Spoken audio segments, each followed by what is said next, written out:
Hello दोस्तों, मैं कन्हैया एक बार फिर से स्वागत करता हूं आप सभी का आपके अपने यूट्यूब चैनल इंग्लिश ज्ञान पे, जहां पे आपको स्कूल, कॉलेजेस एंड स्टडी से जुड़ी टिप्स एंड अपडेट्स मिलती रहती हैं।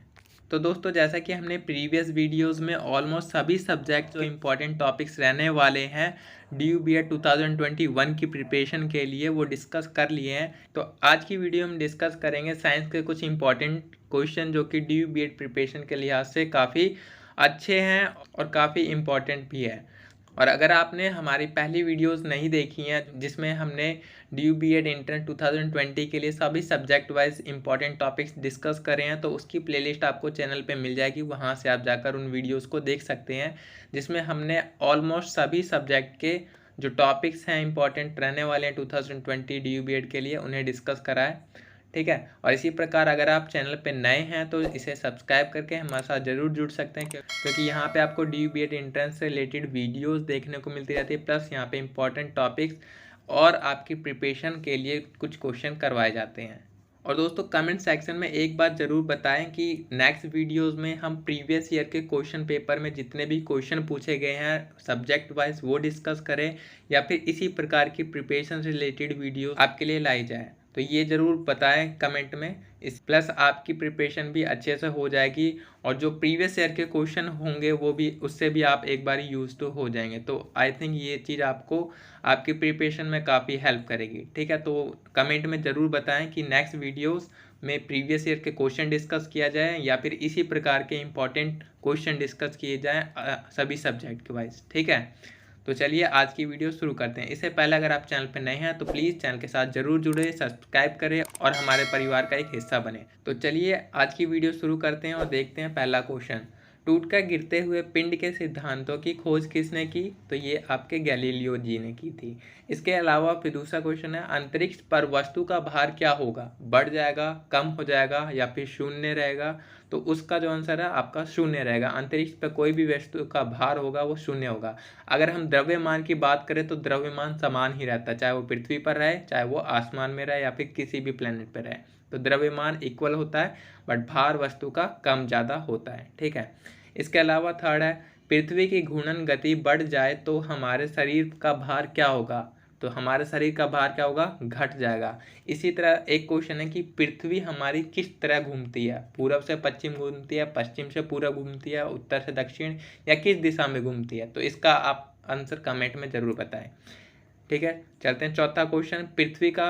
पृथ्वी पर पलायन वेग कितना होता है? तो इसका आंसर है 11.2 किलोमीटर सेकंड। यह आपका पृथ्वी का पलायन वेग होता है। पांचवा, सौर मंडल के लिए पलायन वेग कितना होता है? तो सौर मंडल के लिए जो पलायन वेग होता है वो 42 किलोमीटर पर सेकंड होता है। इसके अलावा फिर छठा क्वेश्चन है, चंद्रमा के लिए पलायन वेग कितना होता है? तो चंद्रमा के लिए पलायन वेग जो आपका है 2.37 किलोमीटर पर सेकंड, ये आपका चंद्रमा के लिए पलायन वेग होता है।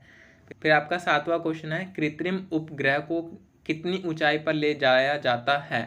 तो ये आपका 36,000 किलोमीटर की ऊंचाई पर कृत्रिम उपग्रह को ले जाया जाता है। यानी कि जो मिसाइल से जितने भी कृत्रिम उपग्रह भेजे जाते हैं, सैटेलाइट भेजी जाती है, वो कितनी ऊंचाई पर भेजी जाती है? तो 36,000 किलोमीटर की ऊंचाई पर वो कृत्रिम ग्रह यानी कि जो भी सैटेलाइट लगाई जाती है। इसके बाद आपका आठवां क्वेश्चन, जब कोई वस्तु ऊपर से गिराई जाती है तो उसका भार में क्या परिवर्तन रहेगा? तो वो वस्तु परिवर्तनशील रहेगी, उसका भार निरंतर बढ़ता जाएगा, क्योंकि जब कोई वस्तु ऊपर से गिरती है तो उसका भार निरंतर बढ़ता जाता है, क्योंकि ऊपर से जो ग्रेविटी होती है उस पर वो फोर्स लगता जाता है। ठीक है, इसके अलावा नौवां है, जब लिफ्ट नीचे जा रही होती है तो व्यक्ति उसका भार कैसा प्रतीत होता है? तो व्यक्ति जब नीचे जा रहा होता है लिफ्ट में तो उसको अपना भार घटता हुआ प्रतीत होता है। और इसी प्रकार नेक्स्ट क्वेश्चन है, जब लिफ्ट की रस्सी टूट जाती है तो व्यक्ति को उसका भार कैसा प्रतीत होगा? तो उसका भार एकदम शून्य महसूस होगा, उसको भारहीनता यानी कि उसका भार होगा शून्य हो जाएगा। ठीक है, फिर है आपका 11वां क्वेश्चन, जब एक गैस के पात्र में दबाव बढ़ाया जाता है तो उसके द्रव्यमान पर क्या प्रभाव पड़ेगा? तो इसका आंसर है द्रव्यमान स्थिर रहेगा।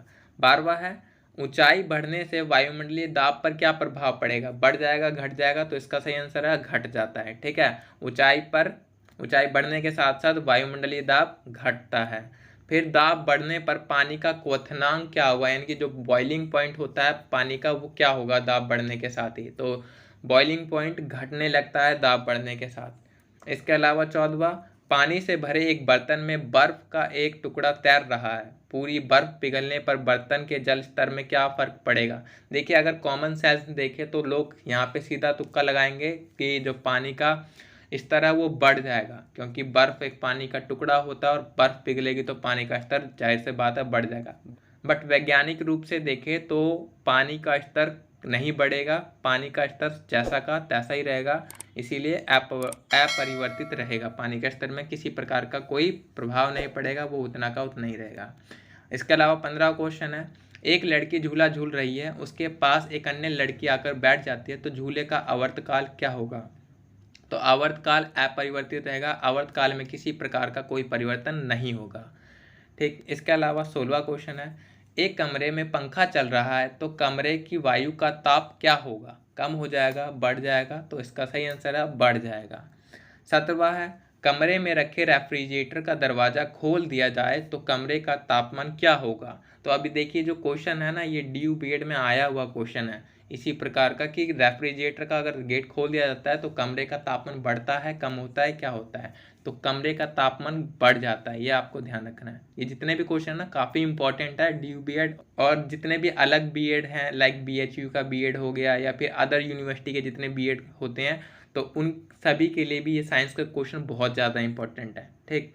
इसका 18वां क्वेश्चन है, वाहनों से निकलने वाली प्रदूषित गैस मुख्यतः होती है, तो कार्बन मोनोऑक्साइड निकलती है गाड़ियों से, और जब वो वायुमंडल के साथ अभिक्रिया करती है तो फिर वो कार्बन डाइऑक्साइड हो जाती है। ठीक है।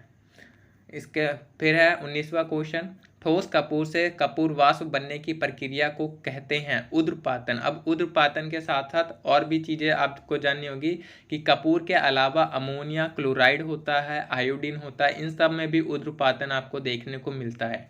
ठीक। फिर है 20वां क्वेश्चन, खाना बनाने में प्रयोग की जाने वाली गैस होती है मीथेन होती है, आप सभी को पता ही है। और एलपीजी में कौन सी गैस होती है वो आपको बताना है कमेंट में। 21वां है, सबसे कठोर पदार्थ क्या है, तो सबसे कठोर पदार्थ हीरा है, और कार्बन की जो सबसे प्योरिस्ट फॉर्म होती है वो हीरा ही होती है। ठीक है। इसके अलावा MKS पत्ती में बल का मात्रक क्या होता है, तो MKS पत्ती में बल का मात्रक किलोग्राम होता है। 23 क्वेश्चन है, किस पदार्थ का प्रयोग खाने की वस्तुओं के लिए परीक्षण में होता है, तो सोडियम बेंजोएट का प्रयोग खाने के प्रयोग की गई वस्तुओं के परीक्षण में होता है। फिर है बॉक्साइट किसका अयस्क है, तो ये आपको पता ही होगा, एल्युमिनियम का अयस्क है बॉक्साइट। फिर लोहे को इस्पात में बदलने के लिए कौन सी धातु मिलाई जाती है, तो लोहे को इस्पात में बदलने के लिए निकेल का प्रयोग किया जाता है। ठीक। फिर है 26, विटामिन डी की कमी से होने वाला रोग रिकेट्स शरीर के किस अंग को प्रभावित करता है, तो हड्डी को प्रभावित करता है, तो आपको पता ही होगा। कमेंट में ज़रूर बताएं कि जो विटामिन ई होता है उसका नाम क्या होता है। ठीक है, देखते हैं आप में से कितने सही लोग आंसर देते हैं। फिर 27वां क्वेश्चन, सूर्य से उत्सर्जित पराबैंगनी किरणों को कौन सी गैस रोकती है, तो ये ओजोन गैस होती है। 28 है, द्रवित पेट्रोलियम गैस कौन सी गैस है, ब्यूटेन, और इसके साथ प्रोपेन भी मिली होती है। ठीक।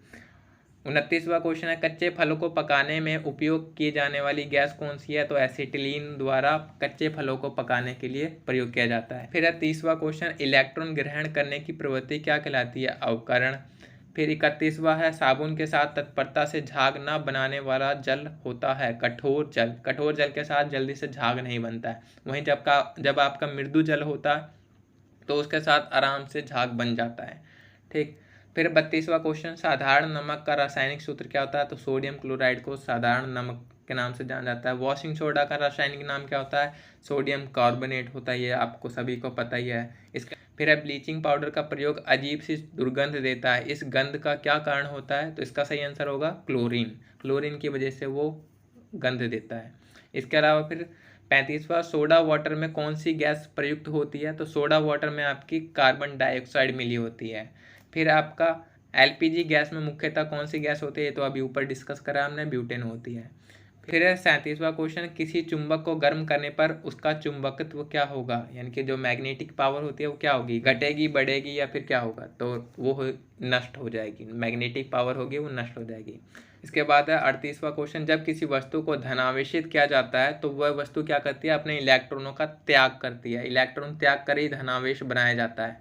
ठीक है। जो अधातुएं इलेक्ट्रॉन को ग्रहण करती है वो ऋणात्मक आवेश बनाती है, और जो छोड़ती हैं वो धनात्मक। ठीक है, फिर है 39वां क्वेश्चन, पृथ्वी की सतह पर गुरुत्वीय त्वरण का मान कितना होता है? तो गुरुत्वीय त्वरण का मान 9.8 मीटर सेकंड स्क्वायर होता है, ये आपको याद रखना है। फिर है 40वां क्वेश्चन, पृथ्वी तल से ऊपर या नीचे जाने पर गुरुत्वीय त्वरण का मान क्या होता है? घटता है।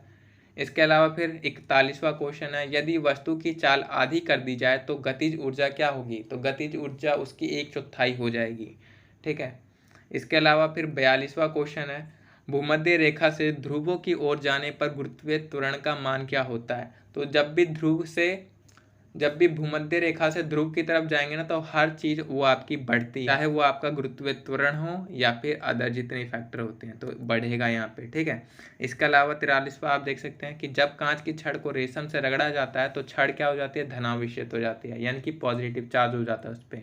फिर है 44वां, यदि पृथ्वी पर वायुमंडल ना होता तो दिन की अवधि पर क्या प्रभाव पड़ता? तो दिन की अवधि कम हो जाती। ठीक, फिर अच्छा ये एक चीज़ और कमेंट में आप बताएं कि अगर वायुमंडल नहीं होता तो आकाश का रंग किस प्रकार का होता? ठीक है, देखते हैं कितने आप आंसर सही देते हैं। 45वां क्वेश्चन है, झरने में जब जल ऊंचाई से गिरता है तो उसका ताप क्या होगा? ताप बढ़ जाएगा। ठीक है, 46वां, लोहे में जंग लगने पर उसका भार क्या हो जाता है? तो उसका भार भी बढ़ जाता है। लोगों को लगता है जंग लग गया उसका भार कम होगा, बट भार होता है उसका बढ़ जाता है, वेट उसका बढ़ जाता है।